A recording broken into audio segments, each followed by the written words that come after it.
আজ নেতাজি ইন্ডোরে তৃণমূলের বিএলএদের সঙ্গে বৈঠক মমতা বন্দ্যোপাধ্যায়। কলকাতার পাশাপাশি হাওড়া হুগলির বিএলএদেরও বৈঠকে ডাক। খসড়া তালিকায় রাজ্যে প্রায় 58 লক্ষের বেশি ভোটারের নাম বাদ পড়েছে। খসড়া তালিকার পর এবার শুনানি পর্ব শুরু হবে। শুনানির জন্য নোটিশ পাঠানো শুরু করেছে নির্বাচন কমিশন। শুনানি পর্বে কি হবে, দলের বিএলএদের অবস্থান, সেই নিয়ে আলোচনার সম্ভাবনা রয়েছে বৈঠকে।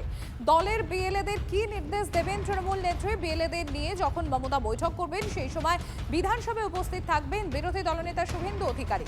বিজেপি সূত্রে খবর, বিজেপির বেশ কিছু বিধায়ককে বিধানসভায় তলবও করেছেন তিনি।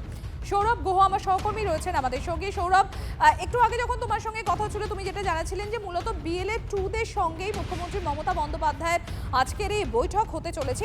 এই বৈঠক এই মুহূর্তে দাঁড়িয়ে কতটা গুরুত্বপূর্ণ, কারণ এরপরেই শুনানি শুরু হবে এবং যখন এই খসড়া তালিকায় 58 লক্ষ ভোটারের নাম বাদ পড়েছে বলে জানা গিয়েছে, তার মধ্যে কলকাতার অনেকগুলো বিধানসভা কেন্দ্র রয়েছে, যার মধ্যে অন্যতম রয়েছে ভবানীপুর কেন্দ্র।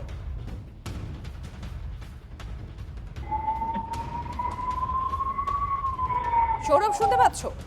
হ্যাঁ, সম্প্রতি যেটা বলবার তা হলো যে যেদিন খসড়া তালিকা প্রকাশিত হয় সেদিনই আমরা দেখেছিলাম যে ভবানীপুর কেন্দ্র, মুখ্যমন্ত্রী বিধানসভা কেন্দ্র, সেখানকার বিএলএ 2 এবং কাউন্সিলরদের নিয়ে বসেছিলেন কালীঘাটে মমতা বন্দ্যোপাধ্যায়। এরপরই কিন্তু আজকের এই বৈঠক, যেখানে মূলত কলকাতা শহর, উত্তর দক্ষিণ এবং পার্শ্ববর্তী কিছু জেলার কিছু বিএলএ 2 এবং কিছু নেতা, গুরুত্বপূর্ণ যারা সংগঠক, ভোট সংগঠক, তাদেরকে নিয়ে বসছেন মমতা বন্দ্যোপাধ্যায়।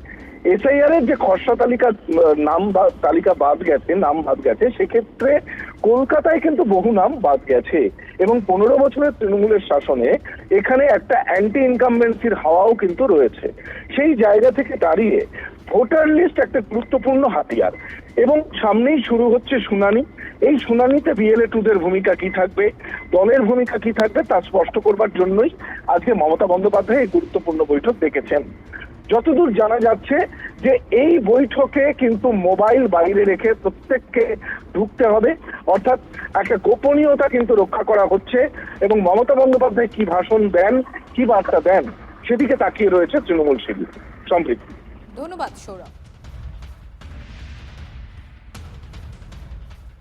আবার ভয় দেখানো, যাদের নাম কাটা গেছে তাদেরকে ফর্ম 6, ফর্ম 7, ফর্ম 8 দিয়ে কিভাবে আবার করে ঢোকানো যায়, বিএলএ 2 এবং বিএলওদের নিয়ে কিভাবে এই 2 নম্বরই কাজটা করানো যায়, কারণ যে নামগুলো কাটা গেছে তাকে আবার হিয়ারিং।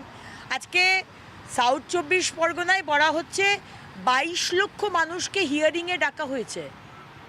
সাউথ 24 পরগনা মানে ডায়মন্ড হারবার মডেল। এতদিন সেই 22 লক্ষ লোক কিভাবে ভোট দিয়ে আসছিল, কিভাবে ডায়মন্ড হারবার মডেলের স্রষ্টা 8 লাখ না কত লাখ ভোটে যেতে, সেগুলো তো ক্লিয়ার হয়ে যাচ্ছে। বাংলার মানুষ তো দেখছে, বুঝছে। মুখ্যমন্ত্রী বিএলএদের ডেকেছেন, বিএলএদেরকে পরিষ্কার বার্তা দেবেন। এর আগেও যেটা দিয়েছেন যে কোনো জেনুইন ভোটারের নাম বাদ যাবে না, সেটা এনশিওর করতে। দ্বিতীয় কথা, হিয়ারিংয়ে যাদের ডাকা হবে, মানুষ কি হয়রানি কেন সহ্য করবে বাংলার মানুষ? আমি নিশ্চিত জননেত্রী সেদিনকে নির্দিষ্ট রূপরেখা দেবেন এবং জননেত্রীর সাথে সেদিনকে সেই বৈঠকে উপস্থিত থাকবেন আমাদের সর্বভারতীয় সাধারণ সম্পাদক অভিষেক বন্দ্যোপাধ্যায়। তারা আগামী দিন লড়াইয়ের রূপরেখা ঠিক করবেন। একদিকে যেরকম 80,631টা বুথে আমাদের বিএলএ 2রা ডাবল জোনাল মার্কিং করে রেখেছেন যাতে কোনো বৈধ ভোটারের নাম বাদ না যায়, তার সাথে সাথে রাস্তায় আন্দোলনের রূপরেখাও সম্ভবত জননেত্রী সেদিনকেই দিক নির্দেশ করবেন।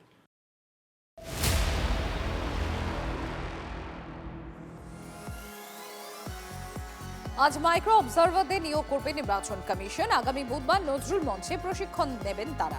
কমিশন সূত্র মারফত খবর পাওয়া যাচ্ছে, শুনানির টেবিলে বিধানসভা পিছু 11 জন করে মাইক্রো অবজারভার থাকবে। প্রতিদিন 100 জনকে শুনানির জন্য ডাকা হবে। শনিবারই কেন্দ্রীয় সংস্থাগুলোর সঙ্গে বৈঠক করেন রাজ্যের মুখ্য নির্বাচনী আধিকারিক মনোজ কুমার আগরওয়াল। কমিশন সূত্র খবর, এই রাজ্যের ভোটারদের শুনানির কাজে প্রায় 3000-এর বেশি মাইক্রো অবজারভার নিয়োগ করা হবে। শনিবার থেকে এসআইআর এ হিয়ারিং এর জন্য নোটিশ পাঠানো শুরু করেছে কমিশন। 7 দিন পর থেকে শুনানি শুরু হবে।